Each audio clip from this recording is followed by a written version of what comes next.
ഇന്നലെ ഞാൻ ഇൻസ്റ്റാഗ്രാമിൽ പോസ്റ്റ് ചെയ്ത വീഡിയോ കണ്ട് ബാംഗ്ലൂർ ഒരു കസ്റ്റമർ വിളിച്ചതിനോട് ചോദിച്ചു, ഫസൽ ഇതൊക്കെ സംഭവിക്കാൻ പോകുന്ന കാര്യം തന്നെയാണോ? നാളെ ഫ്യൂച്ചറിൽ ഇങ്ങനെ മുന്നോട്ട് പോവുകയാണെങ്കിൽ നമ്മുടെ ഷോപ്പുകളെല്ലാം നമ്മൾ അടച്ചു പൂട്ടേണ്ടി വരുമല്ലോ. ഞാൻ പറഞ്ഞു, നിങ്ങളെ ബിസിനസ്സിൽ കഴിഞ്ഞ 10 വർഷമായി എങ്ങനെയാണ് നിങ്ങൾ ബിസിനസ് ചെയ്തത് അതേപോലെ തന്നെയാണ് ഇപ്പോൾ നിങ്ങൾ കണ്ടിന്യൂ ചെയ്യുന്നതെങ്കിൽ തീർച്ചയായും നിങ്ങൾ ബിസിനസ് ക്ലോസ് ചെയ്യേണ്ടി വരും. കാരണം ഇനി വരാനിരിക്കുന്ന വാട്സ്ആപ്പ് ബിസിനസ് മെസ്സേജിംഗ് സിസ്റ്റം നമുക്ക് ആവശ്യമുള്ള പ്രൊഡക്റ്റോ സർവീസോ അതല്ലെങ്കിൽ ഏതൊരു നീഡ്സിന് വേണ്ടിയിട്ടാണെങ്കിലും, ഇപ്പം for example if you want to purchase something or if you want to book a cab, make a payment, എല്ലാ കാര്യത്തിനും നമ്മൾ ഒരു വാട്സ്ആപ്പ് മെസ്സേജിംഗ് സിസ്റ്റത്തെ ഡിപ്പെൻഡ് ചെയ്യുന്ന പറ്റി ആലോചിച്ച് നോക്കും. അത്തരത്തിലുള്ള കാലഘട്ടം വന്നു കഴിഞ്ഞാൽ ആസ് ഓഫ് നൗ ഓൺലൈൻ ഷോപ്പിംഗിന് നമ്മൾ ഓൺലൈൻ ഷോപ്പിംഗ് വെബ്സൈറ്റുകളായ ഫ്ലിപ്കാർട്ട്, ആമസോൺ പോലത്തെ വെബ്സൈറ്റ് ആശ്രയിക്കുമെങ്കിൽ നാളെ വരാൻ പോകുന്നത് നിങ്ങൾക്ക് വേണ്ടത് എന്താണോ, നിങ്ങളുടെ റിക്വയർമെന്റ് എന്താണോ, വാട്സപ്പിൽ നിങ്ങൾ ഏജന്റിനോട് സംസാരിക്കുന്നു.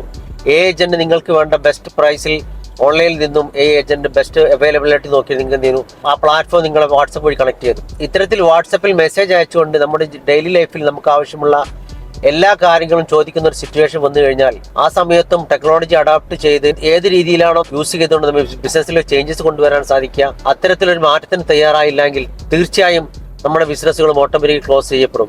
സോ ടെക്നോളജി ഉപയോഗിച്ച് നിങ്ങളുടെ ബിസിനസ്സിലെ സെയിൽസ് എങ്ങനെ വർദ്ധിപ്പിക്കാം എന്ന് അറിയണം താല്പര്യമുണ്ടെങ്കിൽ comment technology. I will have a one-to-one strategy call with you to discuss and understand how can we improve your business 3x, 5x with the help of technology.